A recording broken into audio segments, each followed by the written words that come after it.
कि देखिए जैसे जो बिहार है ये बेसिकली एक मतलब मंडल की मतलब भूमि रही है। और जैसे महागठबंधन में जो हम लोग देखते हैं कांग्रेस, आरजेडी और जो लेफ्ट पार्टीज़ हैं, ये सबों ने लगभग जातिगत जनसंख्या की बात की थी। उसके अनुसार ही मतलब महागठबंधन ने अपना सीएम और डिप्टी सीएम का कैंडिडेट दिया है। तो वो जैसे जनरली जो एनडीए खेमा है वो जब भी अपने मुख्यमंत्री का जो डिसीजन होता है वो कभी ऑफिशियल डिसीजन नहीं होता है। वो बोलते हैं कि वो इलेक्शन के बाद ये डिसाइड होगा। फिर भी कभी कभी जो उनके जो लीडर्स हैं वो जो राजनीतिक मंच है वहाँ से वो बोलते हैं कि नीतीश कुमार के वो नेतृत्व में चुनाव लड़ रहे हैं। पर पहली बार महागठबंधन ने एक सब मिलकर एक सामूहिक और क्षमता दिखाया है, एक यूनाइटेड फ्रंट को पेश किया है, जिसमें एक काफ़ी अच्छा मैसेज जाता है कि वो जो जातिगत जनसंख्या है जिसकी वो बात करते हैं उस पर वो अमल कर रहे हैं और तेजस्वी यादव को एज ए सीएम फेस वो डिक्लेयर किए।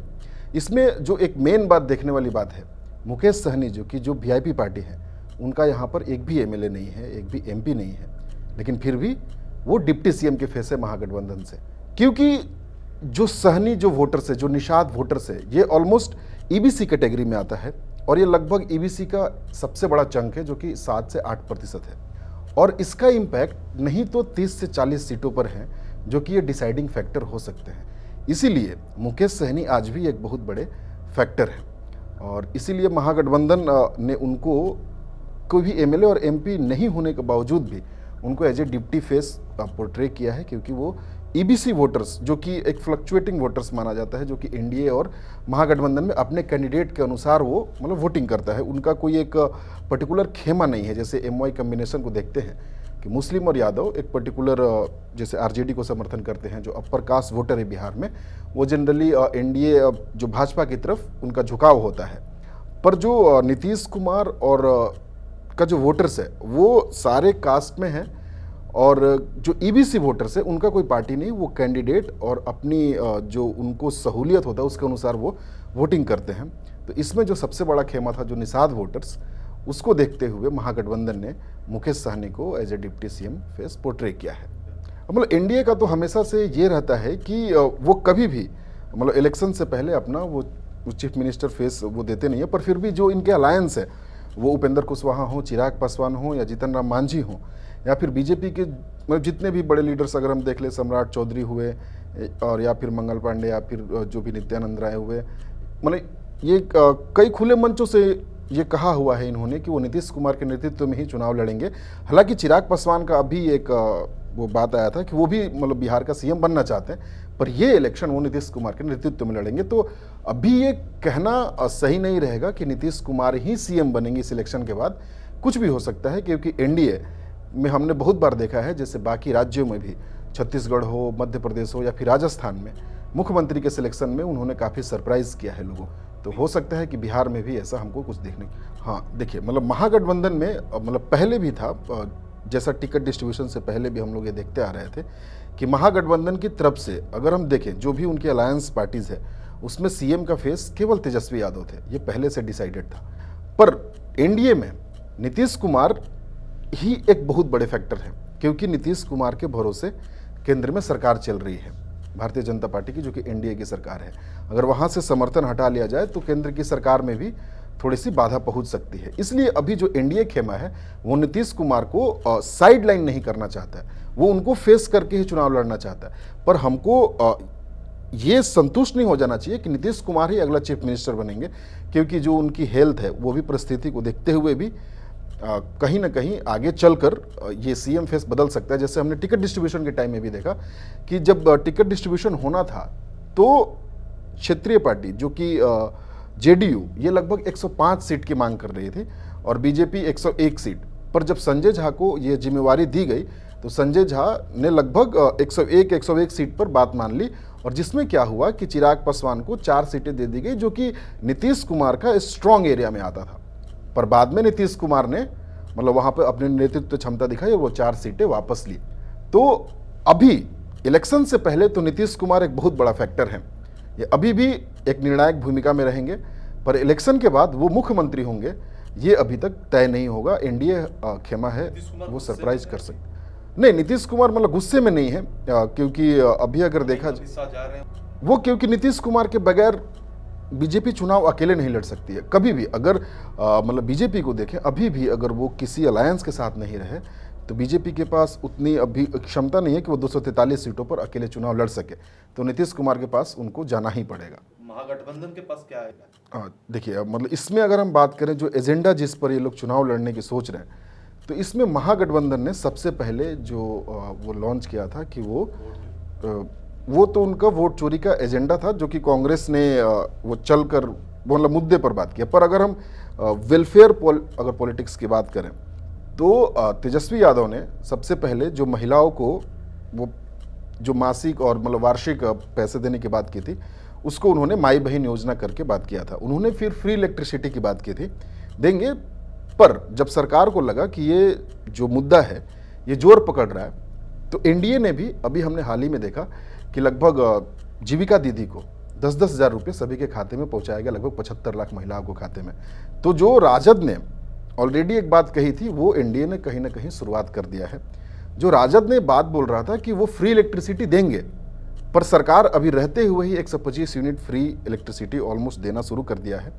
तो जो एनडीए खेमा है वो कहीं ना कहीं नीतीश कुमार के किए गए जो डेवलपमेंट कार्य हैं उसको लेकर आगे बढ़ना चाहेगी, क्योंकि वो जंगल राज को ज़्यादा वो पोर्ट्रे करती है कि 2005 से पहले बिहार एक जंगल राज था, और नीतीश जी के आने के बाद जहाँ पर भाजपा उनके साथ अलायंस में रहा, वो उन्होंने जंगल राज की परिभाषा को बदला और बिहार को एक नए रास्ते पर दिया। वो इस बात को लेकर चलेंगे और नीतीश कुमार को फेस रखते हुए जो भी उनके द्वारा डेवलपमेंट कार्य किए गए हैं, हमको नहीं भूलना चाहिए। कभी राजगीर में भी क्रिकेट स्टेडियम का वो हुआ, बिहार मतलब एशियन गेम्स मतलब हॉकी और मतलब फुटबॉल ऐसे कभी बड़े बड़े मतलब आयोजन कर चुका है।